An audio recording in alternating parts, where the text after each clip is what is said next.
খাইছো? কি খাইছো ওখানে? বিস্কুট কেক দেখছো? আর কে এতদিন দেখতে দাও না যে, এদিকে আসো, কাছে চলে আসো। এতদিন দেখতে দাও না যে, কালকেও গেছো? বাবা, তো তোমরা আমাদেরকে বলো না যে তোমরা গেছো যে? পিকনিক পিকনিক করবা তোমরা মাদ্রাসা থেকে? হ্যাঁ, তাহলে চলো, ভালো আছেন? বাচ্চা ভালো আছে? কিরকম ফক্স লাগে না, ডাক্তার নাই? ইনশাল্লাহ ভালো হয়ে যাবে। একটু ওই যে ফাইনালি অ্যাটাক নেই। তোমরা চলে যে মাদ্রাসা খুলবে শনিবার না, ওই দিন আসছো তোমরা সবাই মিলে বলবে।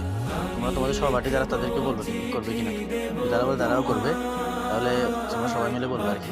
যে অনেকে হয়, যে অনেক পিকনিক করার পক্ষে যে অনেক হয়, 20 জন হতে হবে কমপক্ষে। তাহলে আমরা কি করবো? কিছু টাকার বিনিময়ে, সামান্য কিছু টাকা দিয়ে কি করবো? পিকনিক করবো আর কি। মনে করো এখান থেকে কাউখালি করলাম, ঠিক আছে? তোমরা যেখানে বলো ওখানেই, ঠিক আছে?